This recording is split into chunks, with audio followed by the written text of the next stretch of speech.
Do you dare declutter these 10 scary spaces in your home in October?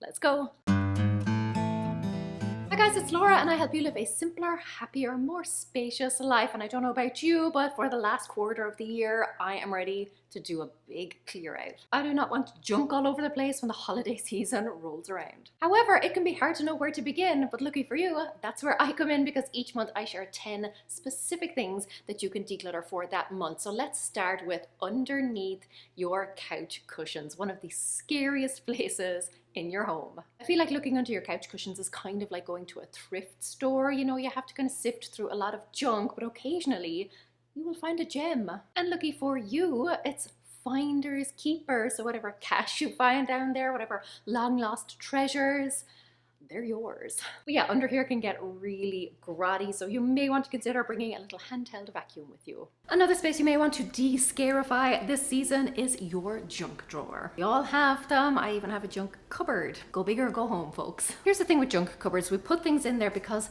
they might be useful. Pens, rubber bands, etc. But when was the last time you actually used any of that stuff? And let's face it, that stuff isn't exactly essential to our being. So let's say you did get rid of it and then months down the line you discovered, hey, I need a rubber band for something. You'll be just fine. You can get by without one. Keep the stuff in there that's actually useful, that you do reach for on a regular basis, and get rid of all the stuff that is in fact junk. Bonus little tip here, it really helps if you can get some like little trays or dividers or something. Tissue boxes I find are great, and that way everything stays nicely separated in its category and doesn't end up just a big jumbled mess. After this one you'll be renaming it the actually quite useful drawer. Okay, let's move on to some witch's brew. In other words, any alcohols you have or mixers or all of those accessories, wine glasses, shot glasses, tumblers, cocktail shakers, etc. Anything you would use to mix yourself or a guest a drink, or any alcohol you would use to cook with. It is entirely possible that you have a lot of these that have been opened and then have just sat around for a few months, maybe even a few years. Not something you want to be glugging down your neck. Get rid of the ones that you're not drinking. I don't care how expensive it was. I don't care like how nice the bottle is. Repurpose it. But if you're not gonna drink it, declutter it. And hey, if you are like me and not a drinker, this is a good time to go through syrups and sauces and all those types of things. Anything a witch might use to brew up a little potion or two. Now I just know this next one gives you nightmares. It is the thing that brings you out in a cold sweat. I've had to let a lot of these things go over the years and it's never easy, but it's always worth it.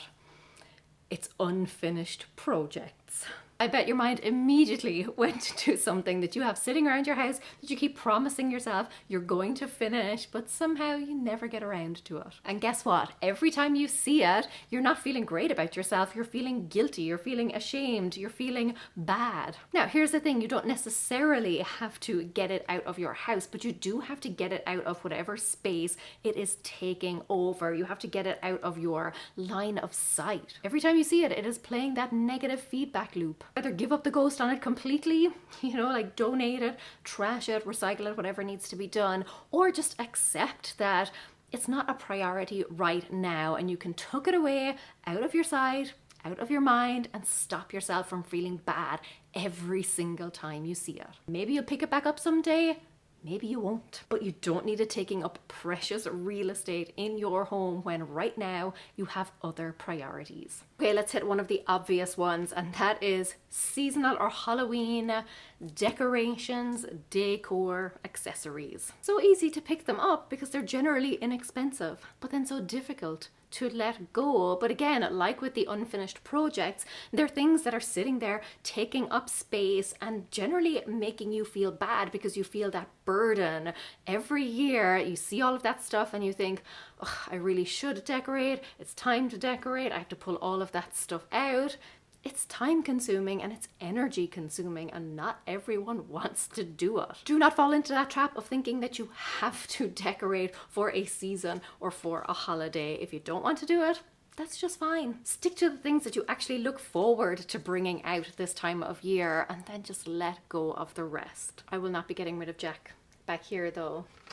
He's a joy sparker, aren't you, Jack? He's been my faithful companion for several Halloweens now. But this is a plastic bucket. Okay, Okay, let's talk treasure maps, or more specifically, more relevantly, more appropriately, any documentation you have regarding property or land. That could be, in fact, a map, could be a valuation, it could be a survey, could be landscaping plans, could be architectural plans. Now, obviously, there are some of these that you will need to keep, like the deed to your home, for example. But during that process of renting or buying a home, there is a ton of paperwork, and a lot of it you will never need again. It might even be for past properties that you no longer live in. All those documents and pieces of paper and plans and surveys and things really add up over time, but they add nothing of value to your life or to your home. So if you've got old documents like that, it's time to declutter them. If there's confidential information on there, make sure you are shredding them. Okay, upstairs for this next one. We are talking costumes, or all things dress up, and it doesn't necessarily have to be a Halloween costume, but it could be something that you just use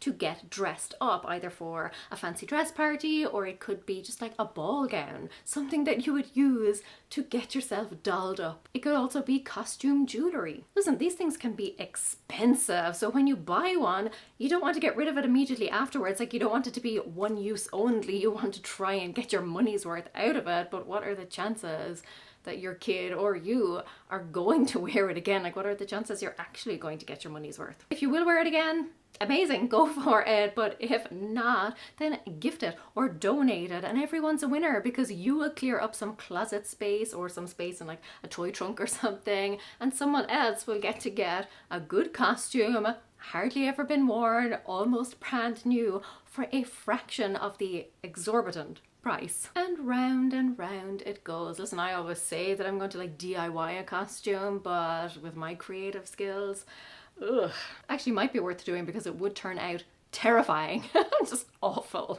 And now it's time to turn to different types of lotions and potions and perfumes. And this is a particularly good time of year to declutter these, because depending on what season you've just come out of, you probably have an excess of sunscreen type things, or maybe those extra luxuriant, deep enriching moisturizers if you've just come out of winter. Either way, I'm willing to bet that you have some lotions and potions on hand that have expired, or that you're not going to use again before they do expire. How do you know if they're expired or not, if they still look and smell okay? Well, there is a little symbol on the back of most of these bottles. It's like a little tub with an open lid, and it will have a number plus M beside it, and that is the number of months that it will still be okay after you have opened it. So if yours says 12M, 12 months after you've opened it, it has expired. And I know you're thinking, okay, well, I didn't keep track of when I opened all of these, but generally you'll have a good idea. Like if it's a sun cream, you'll know that you opened it probably at the beginning of summer. You'll also probably have a good idea whether or not you have actually used this in the last year or so. Most of them will be in the like 12 to 18 month range. Or maybe you just have an excess of these and you just want to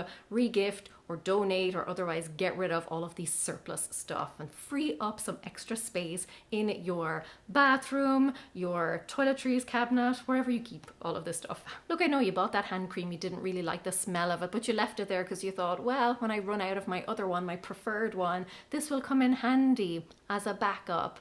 Nah, that's how you end up with like 10 different hand creams all over the place, or lip balms. If you're using them, fine. If you're not and you're just stashing them all over the place, just in case, do yourself a favor, declutter them. Oh, this next one, it is all about the lost souls. In other words, the things that are missing their mates. Anything that should be a pair, but ain't. If one of them has abandoned you to live a better life elsewhere, it's time to put the other one out of its misery. Recycle it or do whatever you need to do other than just hanging on to it in the vain hope that the lost one will return, like the prodigal son will return home. That's fine if it's been like a week, if it's been like 6 months.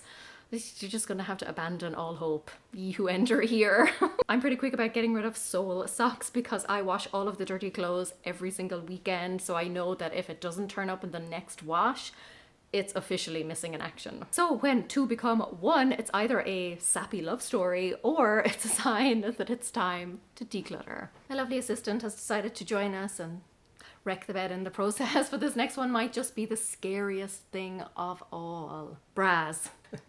Listen, finding a bra that like fits and is comfortable, it's like the holy grail. So I completely understand that when you do find one, the temptation is to keep it forever and ever. And listen, I'm not saying don't do it, because life's too short to be wearing a torture device. Unless that's what you're into, in which case, fill your boots. But we may have some that are stretched out, they are discolored, looking at one right now. They may have holes in them, or the wire has come loose, or some elastic has come loose or something. Like I said, life's too short to be dealing with all of that. If it's still comfortable and you still love it, fine, stick with it. But I'm willing to bet that you could do better in the bra department. Go out, get yourself professionally measured, find a bra that does fit and is comfortable. I promise you they do exist. Like I said, the holy grail, but they do. And then buy 10 of them and you're done. And then say goodbye to the rest of them that like dig in or poke or prod you. Declutter your dodgy, discolored, uncomfortable bras. You deserve better. Now, if you're ready to up the spooky stakes, you want to check out this video on Swedish death cleaning. Really interesting, particularly if you've tried other methods and they haven't quite worked for you. Give it a go, and until next time, gur mila maha go. Agus feki me shifty galua. Slán.